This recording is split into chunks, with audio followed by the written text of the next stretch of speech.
पार्थाय प्रतिबोधितां भगवता नारायणेन स्वयं व्यासेन ग्रथितां पुराणमुनिना मध्ये महाभारतम् अद्वैतामृतवर्षिणीं भगवती अष्टादशाध्यायिनीम् अम्ब त्वामनुसन्दधामि भगवद्गीते भवद्वेषिणी.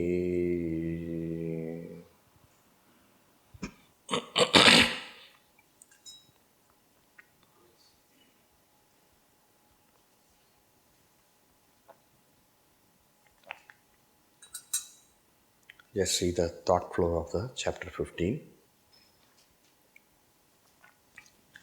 Starts with the description of samsara and its karana. The whole samsara is picturized is metaphorically presented as a vriksha.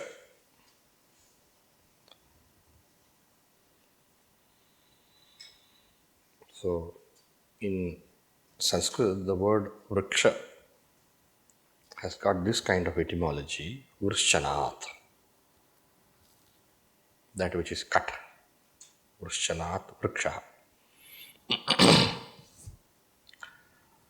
Ashvattha vriksha is chosen because Ashvattha is long lasting. At the same time, the word Ashvattha means Shvaha na tishtati. So it has this combination of being present for long and which is not there tomorrow. It's a very unique word and a tree. So samsara is for long and samsara can cease the moment you want to put an end to it.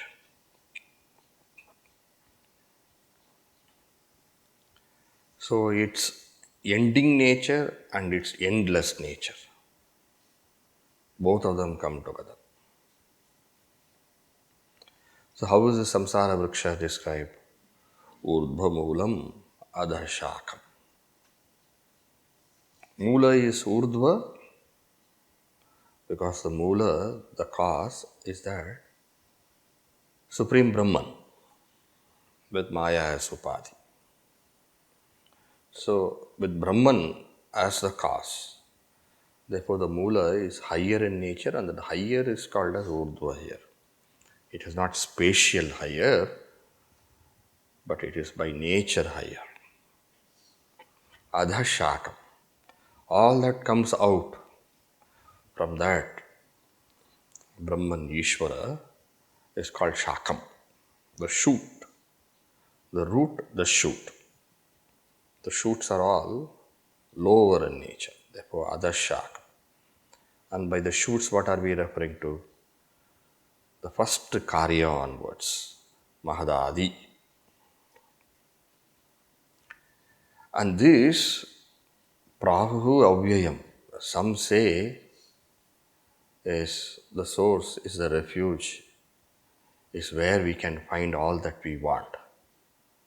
Prahu avyayam. How they just carried away. Chandhamsi yasya paranani. Its leaves are so fresh. Its foliage is so inviting. And what is this foliage? Chandhamsi yasya paranani. Rig, Yaju, Sama, Atharva, Shiksha, Kalpa, Vyakarana, Nirta, all of them. All of them are aparavidya. With prayers as the goal. With pleasure as what can be immediately recognized.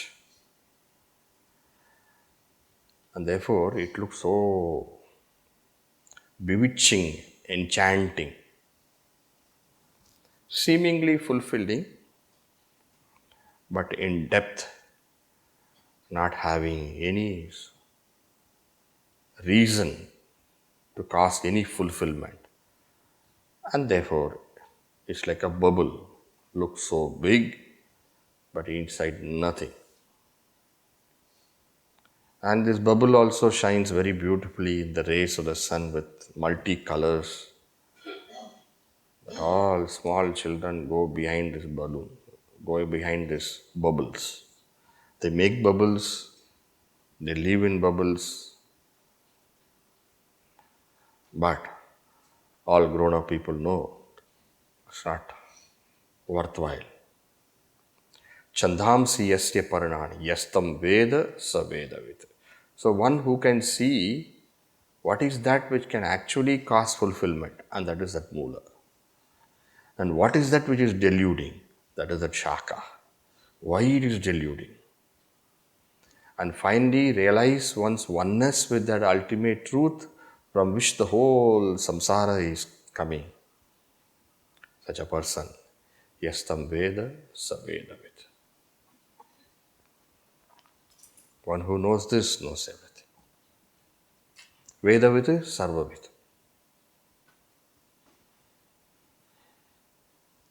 Now, how does this samsara vriksha proceed for each one of us as individuals? Adashordhvam prasutas tasya shakha.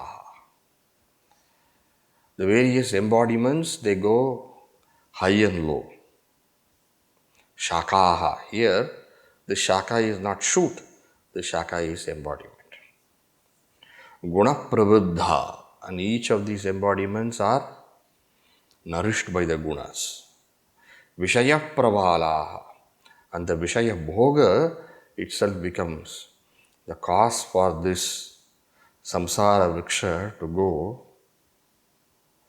larger and larger and become complicated further and further. So here that pravala is that auxiliary bud from which the shoots further shoot up.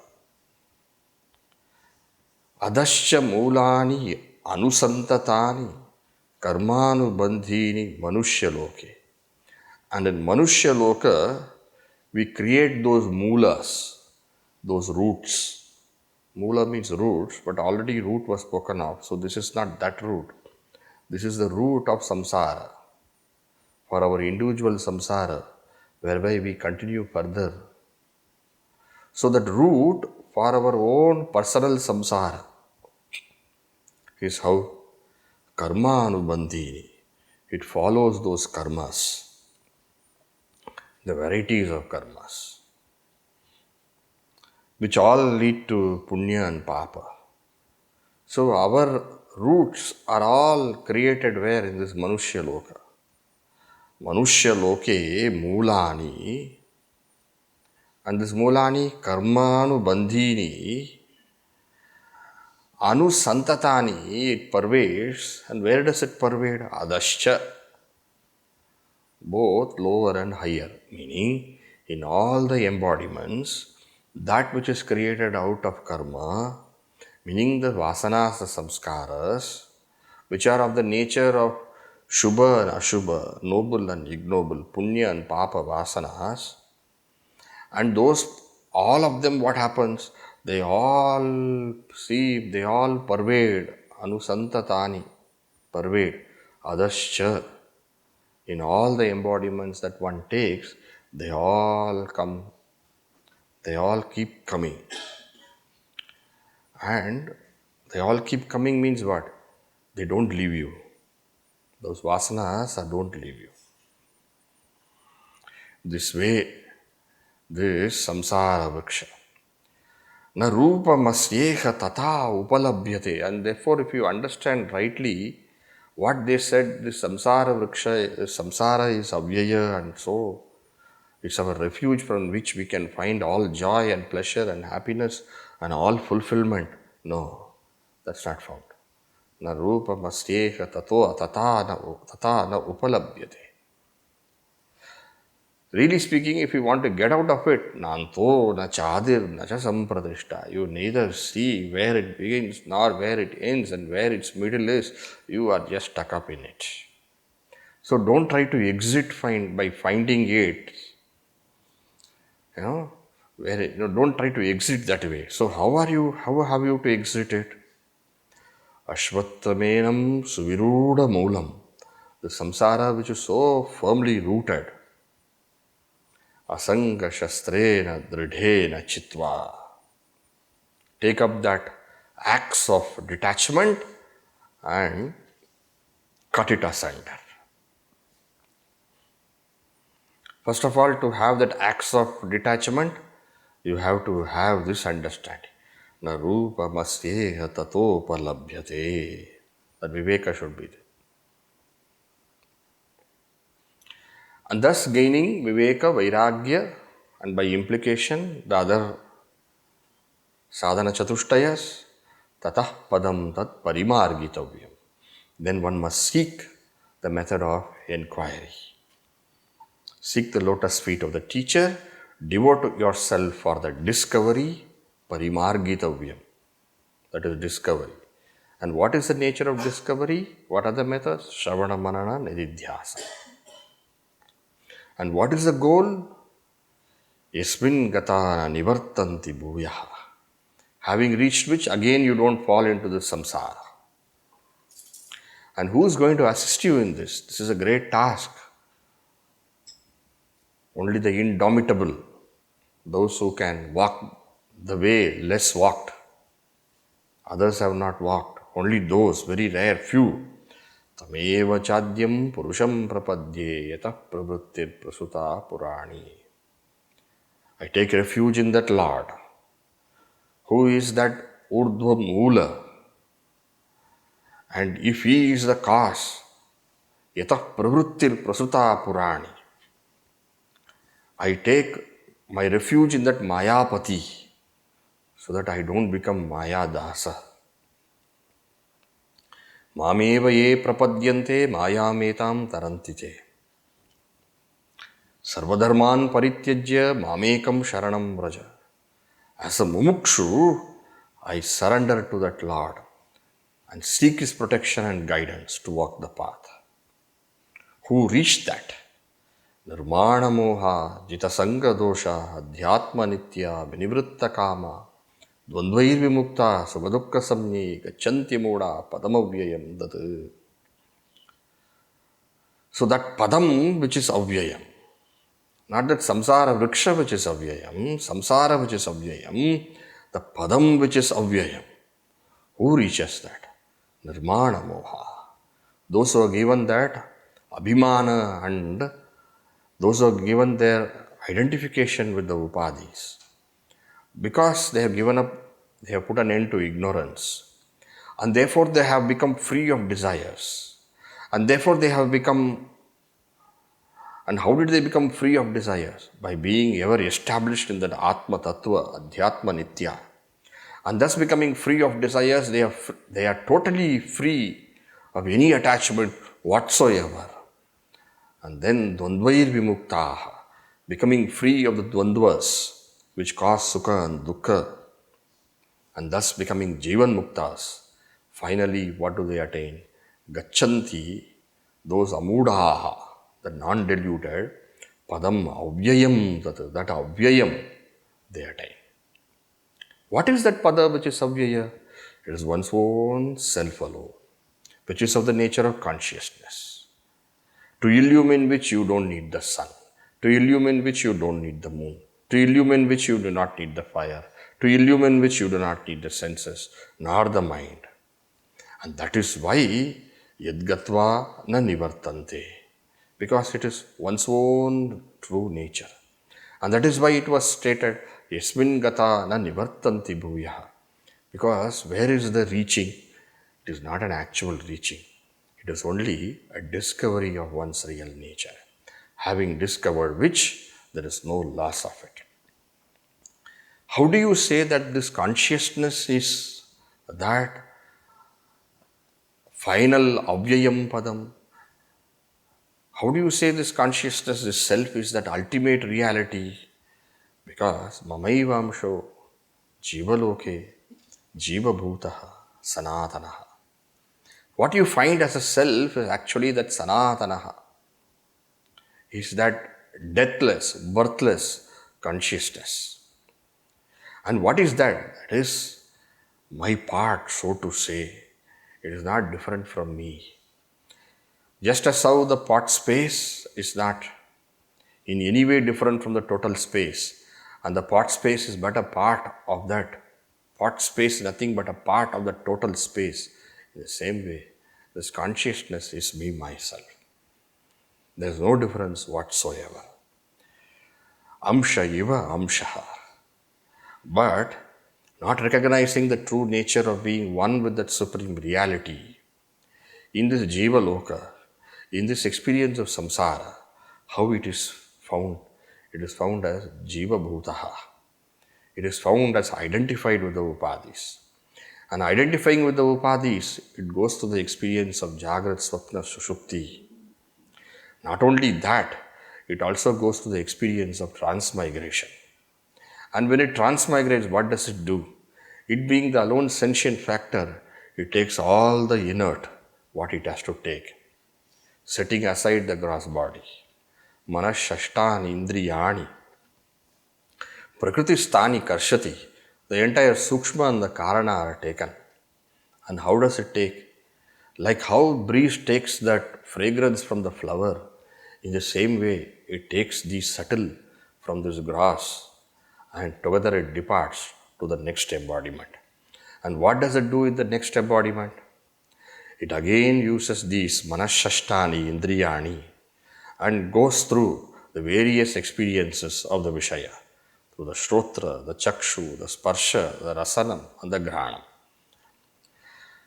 Thus, this is how you find this sentient consciousness in and through all experiences.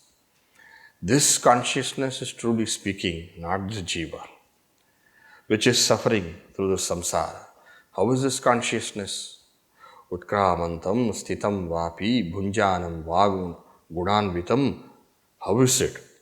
Jnana chakshushaha pashyanti. The ones with the eyes of knowledge, they see its oneness with the ultimate reality. Because finally, what is it? Mamai Vamsho, it is only me, myself, appearing here. But Vimudaha, those who are deluded, do not ever see its true nature. They are only deluded by its apparent nature. And how is it one comes to know that true nature? Yatantaha yoginascha. Those who are striving to the path of Shravana Manana and move forward to those depths of Nididhyasana and Samadhi. Yatantaha yoginascha. Pashyanti atmani avastitam. They see this ultimate reality in their own hearts. Whereas, yatantaha, those who are striving, but have not gained the purity of the heart, because they are clouded by raga dveshas, and their mind is always extrovert. For them, what happens? Nanu pashyanti. They will never see that. Why? Akritatmanaha. They may be putting effort, so what? But they don't have the purity of the heart. It is the purity of the heart which finally enables one gain this liberation. Manasa eva idam aptavyam. And therefore, they do not gain. Nainam pashyanti achetasa. They are free. They have the absence of that chetas, that knowledge, that mind, which is required to gain that experience. Therefore, purity of mind is so important. How do you gain that purity of mind? Purity of mind is another name for being free of extrovertedness. And all extrovertedness is because of raga dvesha. Therefore, if you can somehow remove those thorns of raga dveshas and walk the path, you will be able to make it. How do I remove those raga dveshas? Have the vision which dissolves raga dveshas. What is that vision which dissolves raga dvesha? The vision which dissolves raga dvesha is a perception of the one in the many. But I am not able to rise to that perception of the one in the many. Well, you don't have to go to the Nirguna to get that oneness. That Saguna Ishvara himself you see as a totality. Bhuram bhamsena loni lom baramahar nato himam shukpuman. Is it not? So all the five elements, including the sun and the moon, including the jiva, all of them are what? Is Bhagavan only. In the same way, you see that vision of the Lord everywhere. Yadadityagatam tejaha jagad bhasayate kilam yachandramasi yachagno tattejo viddimamakam gama avishyacha bhutani dharayamyam mojasa pushnami chaushadi sarva, etc. etc. So in all of them, you have this Bhagavad Drishti. Remember, it's not just in plants, it's not just in moon, it's not just in sun, it's not just in Aham Vaishvanaro Bhutva, I am there present within you. There also. And this Vaishvanara Agni is present in all beings. Therefore, all beings is what? Is me only in expression. Further, Sarvasya Chaham Hridi Sannivishtaha. I am there present in all the hearts as a very jiva. Mamayvamsho jiva loke, jiva bhutaha, sanatana. That jiva bhutaha is who? Mamayeva. It is me alone present there. And therefore see all beings as nothing but me. And rise above action, rise above dharma, adharma, rise above good and bad, rise above noble and ignoble.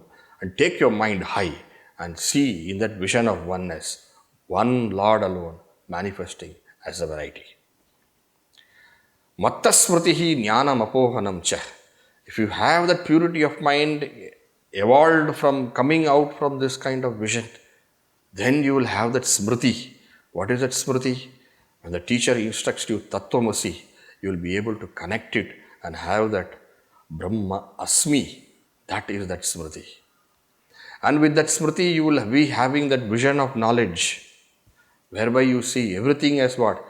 Idam sarvam idayam atma. All this is me, myself, the self alone. Vasudeva sarvamiti. That is that knowledge. So that smriti, which is evoked in one's heart on hearing the Mahavakya, and that continued knowledge of it in all your interactions will be there. And without that purity of heart, you can say that apohanam, that absence is also rising from me. So the wise is also me, the ignorant is also me. One who has got smriti is also me, one who has got jnanam is also me, one who has got apohanam is also me. Everything is me.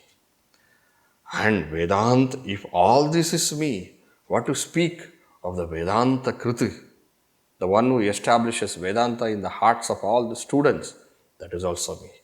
What then to speak of somebody who has established themselves in that reality, that is also me.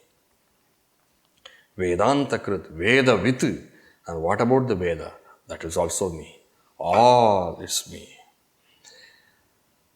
Now do you want to know really who I am this reality, who I am? You want to know? Yes.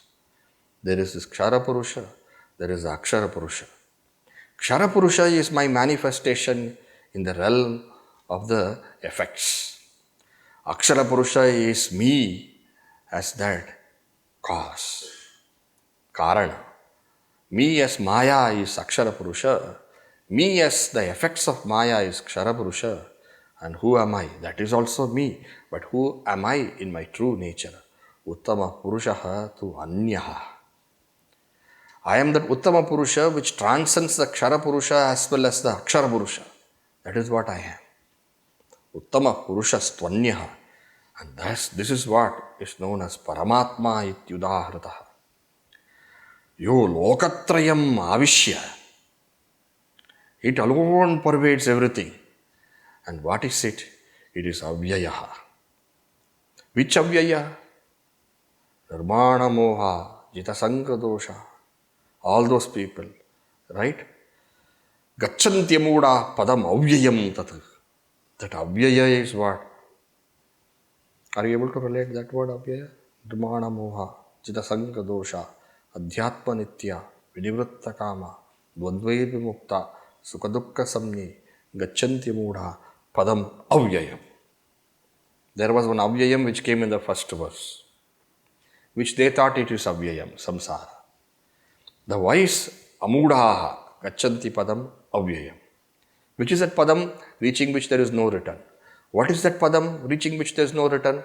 That is that consciousness. Right? That very same consciousness is what? Is that Uttama Purusha. In this way, yomam evam asammudaha janati Purushottamam. The one who knows this, sasarvavit.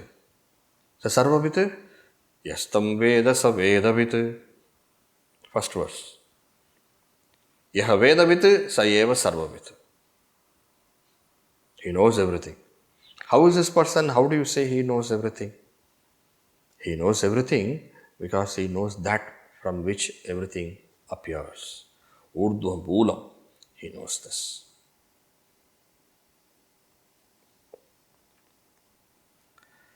And he alone, Sarva Bhavena Mam Bhajati. Only this person is that devotee with whole heart who can worship me. Also Sarva Bhavena, Sarvam Bhagavan Eva Iti Bhavena, Sarva Bhavena. He can see me alone, me in everything, and see me alone. In this way, Arjuna, I have given you the most rare Shastra I have given to you. You please understand this. Buddha. You realize this. Become a Buddhiman. And may you become fulfilled. Kritakrityasya Bharata. Thus the whole 15th chapter.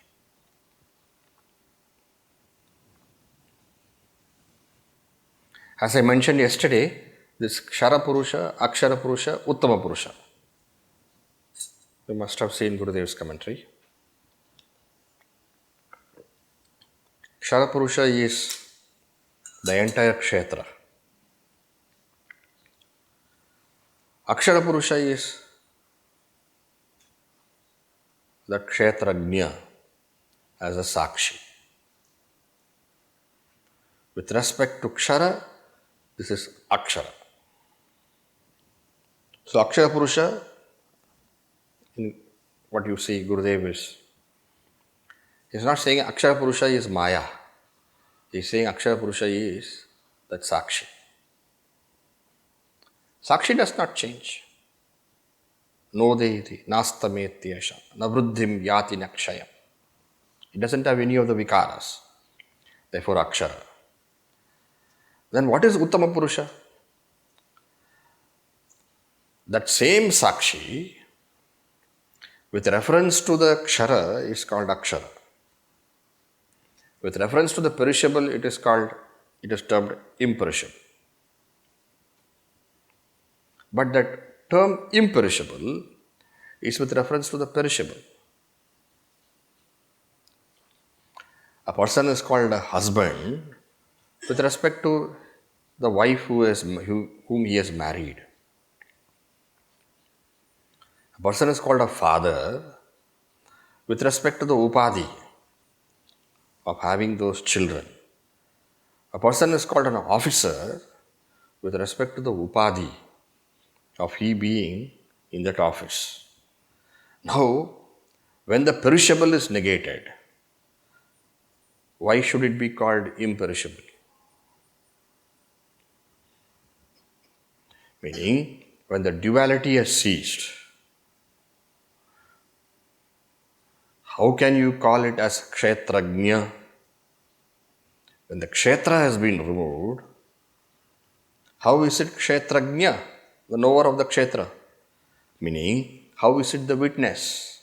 Witness of what? And therefore, witnesshood ceases.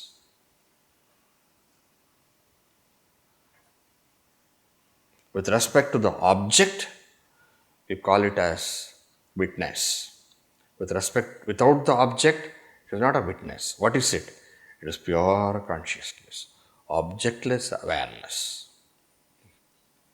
The same Sakshi as Brahman, Akhanda, that is called by Puja Gurudev as what? Uttama Purusha. Yes? Same person, but without reference to the wife, without reference to the children. The same lady, without reference to the husband. Just because the upadhis are gone, it doesn't mean it is not there. In fact, it is in its truest nature.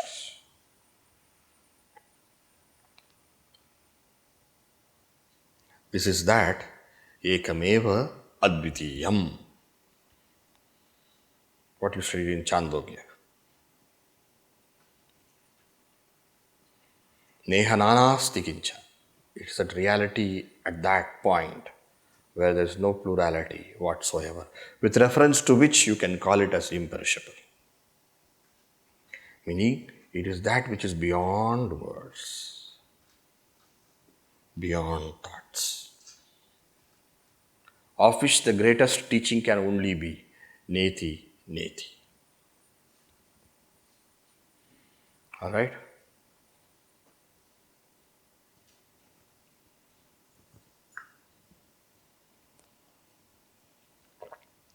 And therefore, Akshara Purusha is taken as kutastha in the sense of kutavat tishtati. Kutavat tishtati, like an anvil which is changes. So that is our usual meaning of kutastha. So Swamiji, yesterday you said is unusual meaning of kutastha. It's not like that. This way also, that way also. Finally you come to that same reality. Whether you negate the gross and the subtle and the causal together, or whether you negate the gross and the subtle as one, and the causal as other, and finally come to that adhisthana. Or whether you negate the gross, subtle and the causal together, and come to that witness consciousness, and then negate the witnesshood of consciousness, and reach finally that pure consciousness. Different methods, but the end result is one and the same.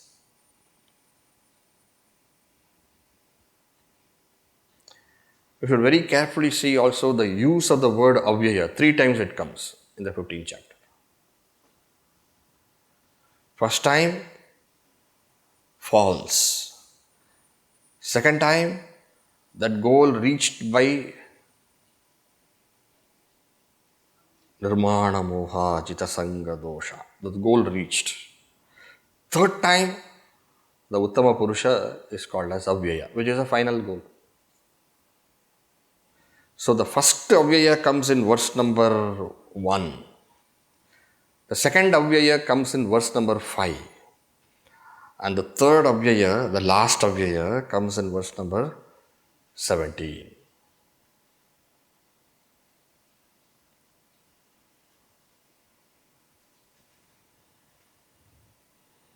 Yes? 15th chapter is fine. Why it is Shastra? It elaborates every aspect of the Shastra. Jiva is elaborated.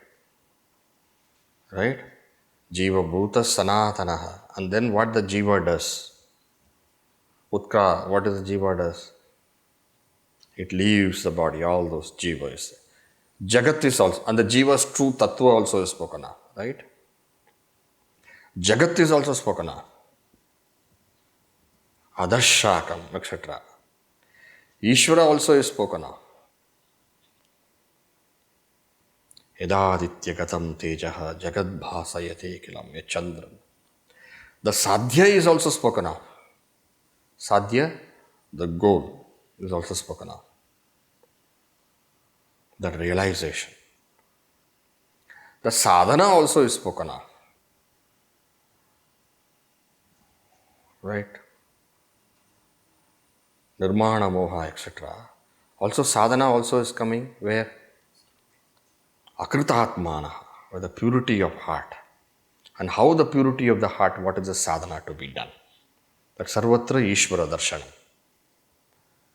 How Tapovanji's, Tapovanji's autobiography, rare. Mahatma writing autobiography is rarest of the rare. And then Tapovanji writes, I am writing it so that sadhakas can be benefited. That autobiography is called Ishvara Darshan. Exemplary work.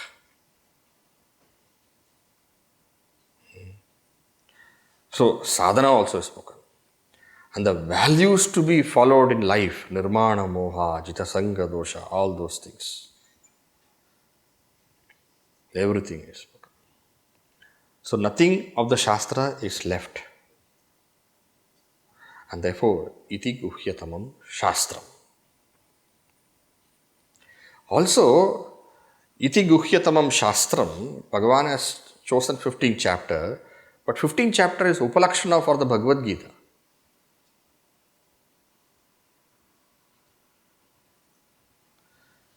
And therefore, iti guhyatamam shastram refers to the Bhagavad Gita, which you have studied, which you are studying, and which you will be studying further in 16th, 17th and 18th chapter. Iti guhyatamam shastram. But Bhagavan could have said that to any chapter, but he chose the 15th chapter. That shows the value which Bhagavan gives to the 15th chapter. Upalakshana is choosing something predominant and referring to others.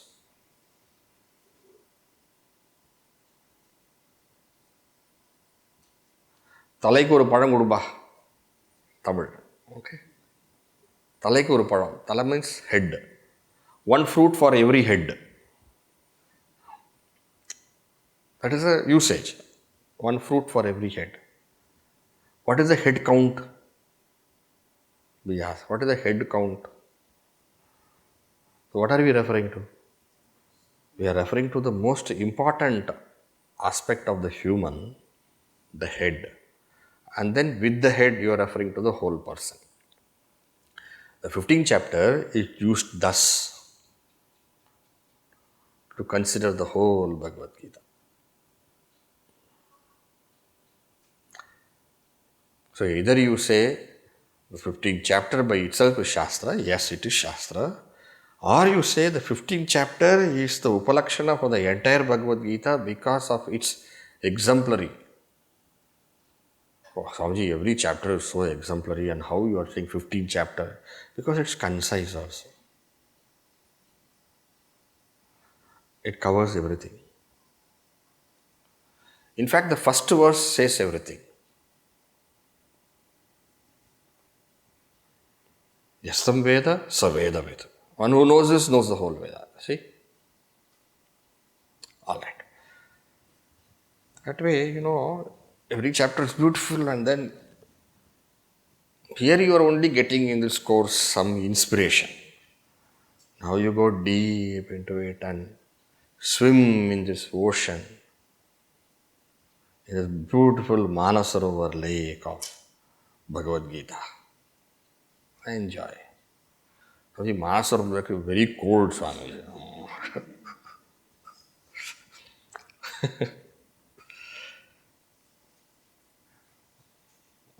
With Bhagavad Smarana, you jump, it will feel very pleasant. Okay, now let's go to the 16th chapter.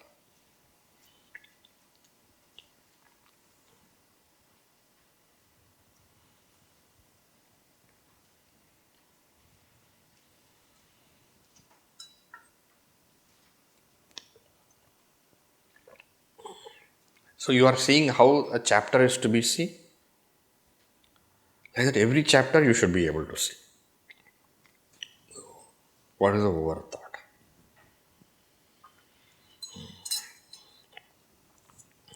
The 15th chapter, verse number 19. At 20 verses, 19th verse. Yo mam evam asammudaha janati purushottamam. Can we all chant that verse?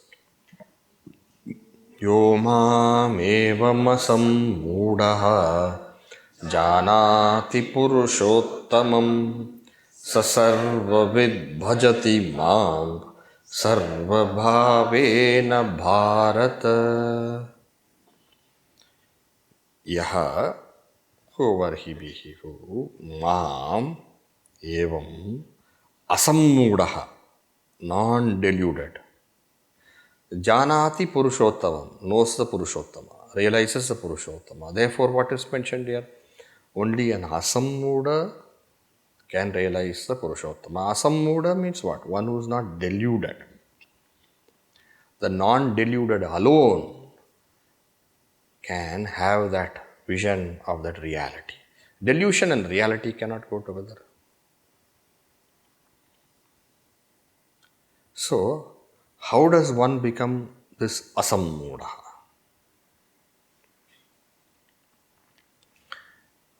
And when is one a sammuda? One is sammuda when the effects of rajas and tamas are predominant. And when one is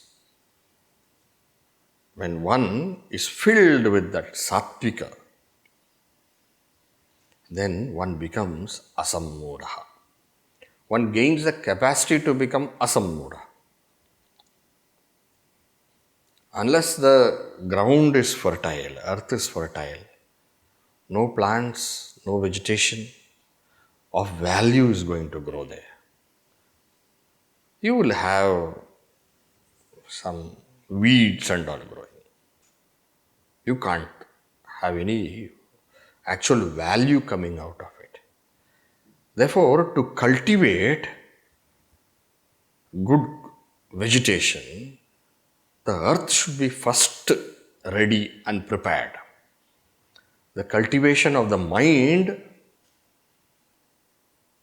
is a prerequisite for the vision of realization.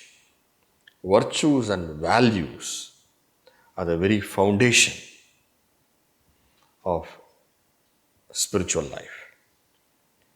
Therefore, what Bhagavan does is that in the 16th chapter, after explaining that Uttama Purusha, you find these chapters focusing on the sadhanas. So many places sadhanas are there. It's not that. In 12th chapter also, in 2nd chapter also, in 13th chapter also. In 2nd chapter, where is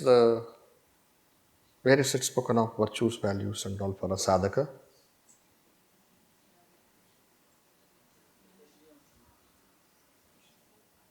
Spoken anywhere or no? Sthita prajna lakshana. Siddhasya lakshanani sadhakasya sadhanani. Right? What the Mahatma is, that becomes a sadhana for the sadhaka. Where in the 12th chapter it is there? Advaishta sarvabhuta. By the same rule of Siddhasya lakshanani sadhakasya sadhanani. You understand this line? Siddhasya lakshanani. In 13th chapter, where is it? Amanitvam. Etat jnanamiti proktam. Meaning here and there Bhagavan has, even 15th chapter, Nirvana Moha, but the chapter was not dedicated for that. So the 16th chapter and the 17th chapter are dedicated for sadhana. In the 16th chapter, he speaks of these values and virtues. Those virtues which need to be cultivated and those ignoble qualities which need to be rooted out. In the 17th chapter, he takes up through the vision of the gunas. That's how Bhagavan takes up. So now, here again, what Bhagavan does is that he reduces the sattva, rajas and tamas into two categories. Sattva, rajas and tamas. The sattva, he will call it as Daivi Sampat. Sampat means wealth, Daivi means divine, so divine wealth.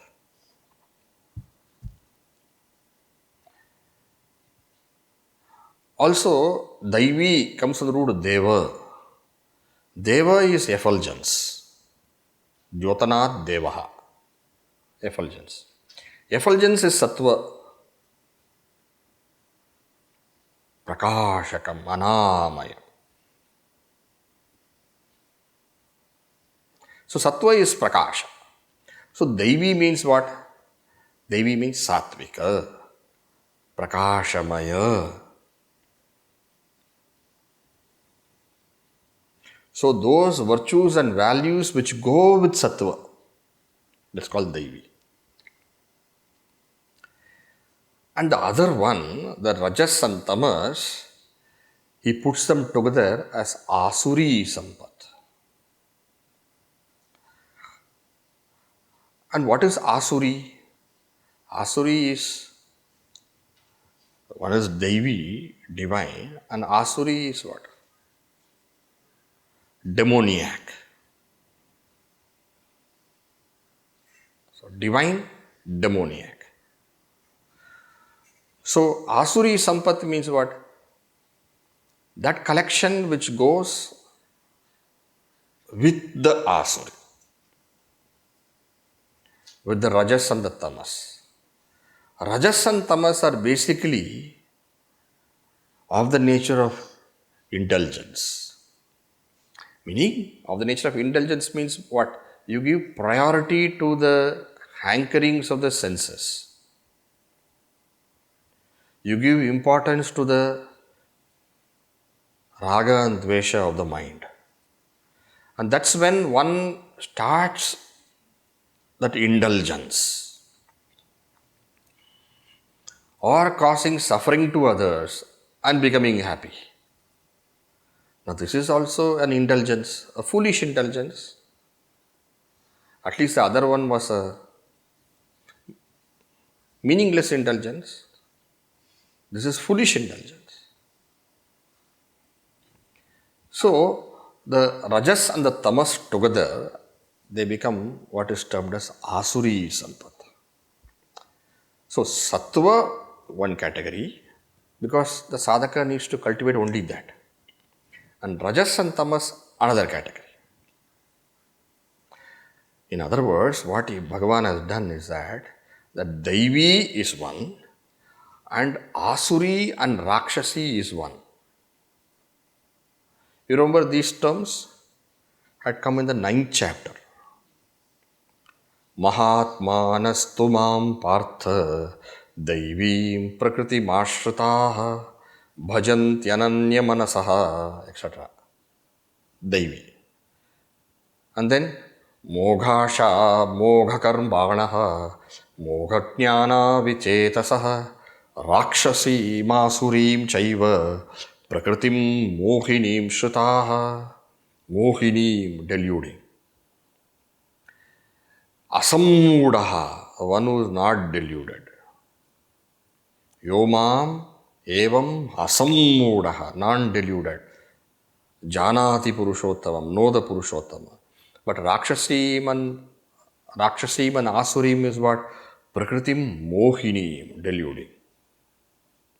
Therefore, the deluding one, he puts them together. And between the two, a sadhaka needs to have the Daivi. And therefore, between the two also, Bhagavan first speaks about the Daivi. And he gives more importance to Daivi. In the enumeration. Okay? So let us take the verses. Abhayam Sattva Samshuddhihi. Start from Om Shri Paramatmane. Om Shri Paramatmane Namaha. Adha Shodashodhyayaha. Daivasur-sampad-vibhaga Yoga. Shri Bhagavanuvacha. Abhayam sattva samshuddhihi. Jnana yoga vyavasthitihi. Dhanam damascha yajnascha. Swadhyayastava arjavam. Shri Bhagavanuvacha. Abhayam sattva samshuddhihi. Jnana yoga vyavasthitihi. Dhanam damascha yajnascha. Swadhyayastava arjavam. Abhayam. First value, abhayam. Fearlessness. Swami Vivekananda used to say, open any page of the Upanishad. It will tell you fearlessness, fearlessness, fearlessness. Abhayam. Fearless. Fearless means what? When troubles come, problems come, being fearless. Let's face it. Any challenge and difficulty, why are you afraid? Oh, rise. You can do it. God is with you. Fearlessness. So the mind is fearless.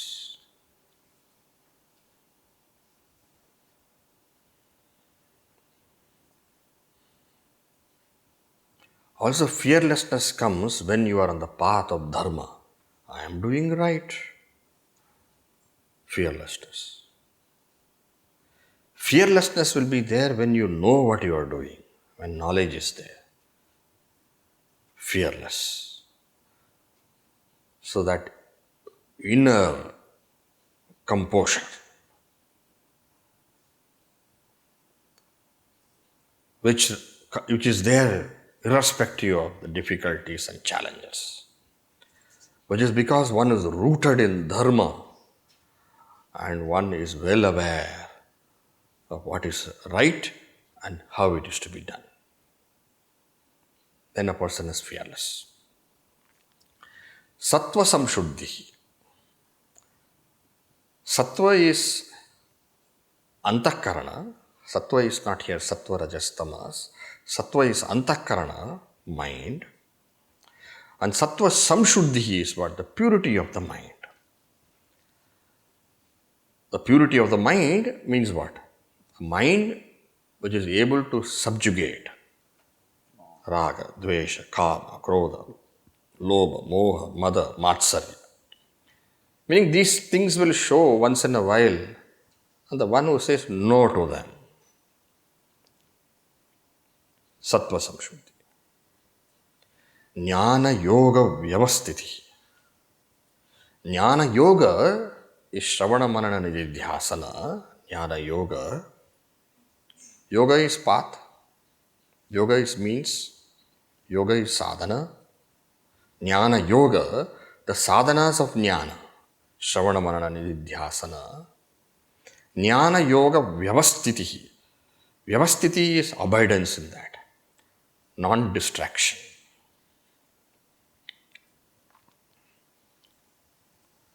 Focused. Jnana yoga vyavasthiti. What you would say as samadhana. Focus. Dhanam. Dhanam is an ability to give. Ability to share. When there is need that you see somewhere. Meaning, ability to rise above that feeling of I am only this, but rather able to see the other person also as an extension of oneself. So dhanam is giving when it is needed. And that is why dhanam will be said as giving to the needy. Meaning when the need is there, your heart resonates with that. Danam, damascha. So damaha. So damaha is what? Bahya indriya nigraha. It's just known to you. Damaha also is the kind of a firm no. It is called also damaha. A firm no. Meaning the mind rises to say this, that, and gives its unnecessary, so many things the mind can do. I said no. And that is also called damaha. So it is basically control. So if you take it technically, it is the control of the senses. And if you take in a larger sense, it is the ability to punish. Punish, no, ability to say no. Damaha. Chetasaha dandanam. That is yajnaha. Yajnaha is well known. Panchamaha yajnas also we have studied. Yajna is basically being part of the cosmic order. Remember? Yajna sheshta shenas santaha muchyante sarva kilbishaihi. So yajna evam bahuvida yajnaha. So yajna is all those.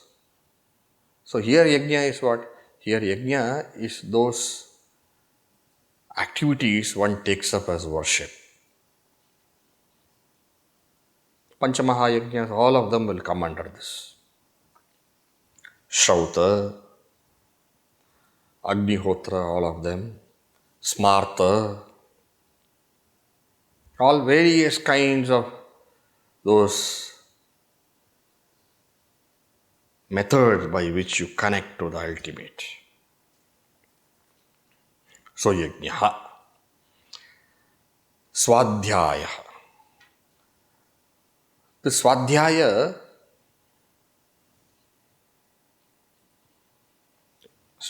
is what? Swadhyaya is the daily study of the Shastra. Swadhyayo adhyetavyaha. Swadhyaya is by which you pay back the Rishi Rina. One of it. So adhyayanam, adhyapanam. The Rishi, you know the Rinas, right? Deva Rina, Pitru Rina, Rishi Rina, then Manushya Rina, then Bhuta Rina. And all of them are fulfilled through the Panchamaha-yajnas. So it's Upalakshana for all of them. Tapaha. Tapaha will come in next chapter. Tapaha will be of three types. Sharirakam, Vachikam, Manasam. Three types. So when it comes there, we will see. The very beautiful way Bhagavan will describe tapas.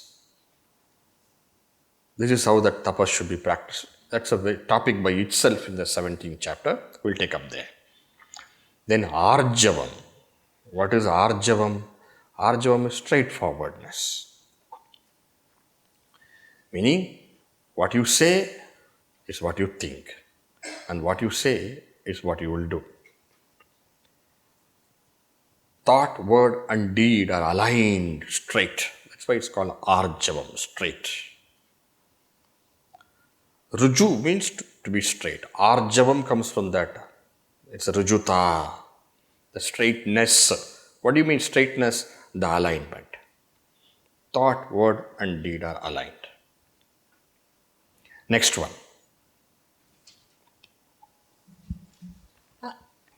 Ahimsa satyamakrodha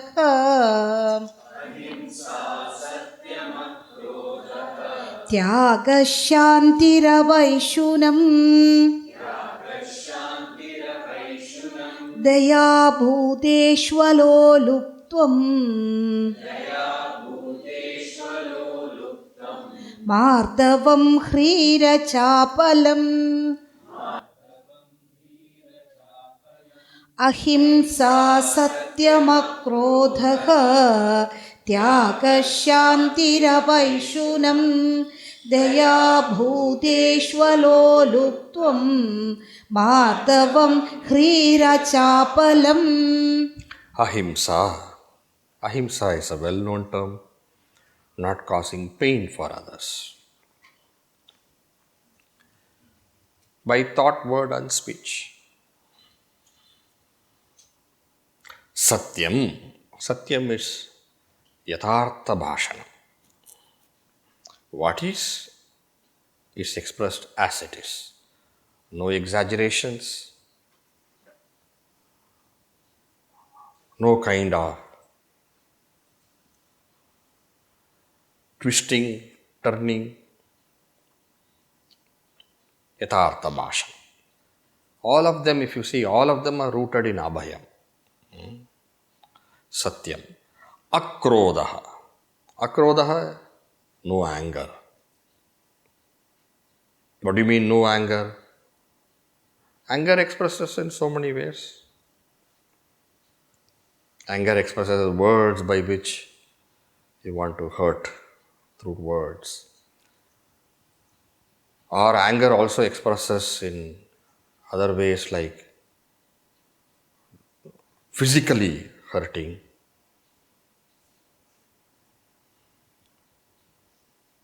So avoiding all those kind of tadana, pidana, etc. Tadana is beating. Pidana is troubling. That is also. All of them. Tyagaha. Tyagaha, karma pala tyagaha. While performing the duties, performing it with Ishvararpana Buddhi. And it becomes an offering of worship unto the Lord. Tyagaha, karma pala tyaga. We know it. Shantihi. You had damaha there. Shantihi is shamaha.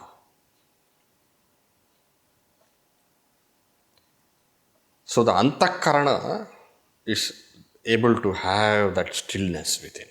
So uparati. Apaishunam. Tyagaha, shantihi, apaishunam. Apaishunam is when the other person is not there, you tell about that person, not good things, okay? When you tell good things about the other person when he is not there, it's good.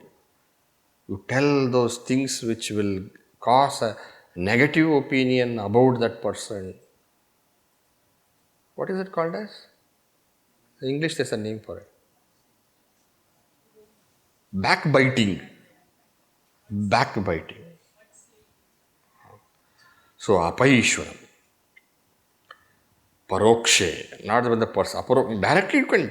Telling another person directly is a different matter. Not telling that person, but telling another person when that person is not there. Para marma prakashanam. That's called in Sanskrit. Para marma. Marma means those things which are seemingly hidden, of which you have a deeper perception. The subtle and the not so subtle presentation of that for general awareness. Apashut. Daya bhuteshu. Daya bhuteshu. Compassion where it is required. Sometimes as sympathy, sometimes as empathy, wherever, whatever is required, there, that kind of availability. Daya bhuteshu. Aloluptvam. Aloluptvam means when there is objects which can tickle the senses, which can kind of interest the mind, able to say no to the senses and the mind. The objects are available and they can cause those distractions. At that time you say no, no, no, no, no, no, no, no, no, no, no, no. That is called aloluptvam. You are not allowing the mind to get excited. Mardavam. Mardavam is what? Softness in dealings. Gentlemanly, as they say. Gentlewomanly also. Why gentlemanly? Gentleness. So, meaning it is expressive of the softness of the heart. Not soft-hearted person. It's a softy, we say. No? It's a softy. No, it's not that. The heart is soft. There's no harshness in the very thinking process. There's softness in the dealings. Mardavam. Hrihi. Hrihi is what?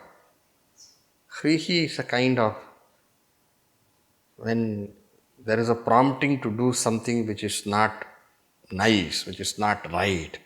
Nobody is there. But no, you cannot. No, I can't do this. I'm telling you, nobody will know it. You do it now. No, no, I cannot. No, it is, I cannot. It just will not come to me. So, it is a lajja. These are very difficult to be translated. You just have to understand what it is. Suppose I put it as shyness and all, it doesn't carry what it is. It's not the shyness of a young girl. Or, it is a shyness of, it is a kind of withdrawal from something which is not right, something which is not decent, something which is not appropriate, something which does not reflect what is noble. Withdrawal from that. Hri. Akarya acharani chittasya sankochaha. Akarya, you can understand this, right? Akarya acharani chittasya sankochaha. Just as how a person who is shy withdraws from attention, and then it's a very beautiful feel. Sometimes you see small children shy, and there's a lot of beauty. Or a young person also shy. There's a beauty about it. But this is not that kind. This is what? Akarya acharane chittasya sankochaha. In doing something which is not to be done, chittasya, the mind does not enter into that. Sankocha. It pulls itself into itself. Alright, so all these things are what? These are all Daivi-sampad. One more verse is there, we'll take it up the next session. Bhagavan is only enumerating, he is not telling what it is. Third verse you see, Bhavanti sampadam Daivi abhijatasya bharata. Tejaha, Kshama, Dhritihi, Shaucham, Adroho, Natimanita. Totally it will come 26 will be there.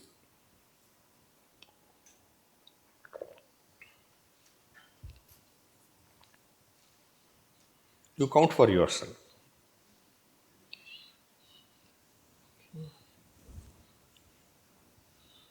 Jnana Yoga Vyavasthiti is one.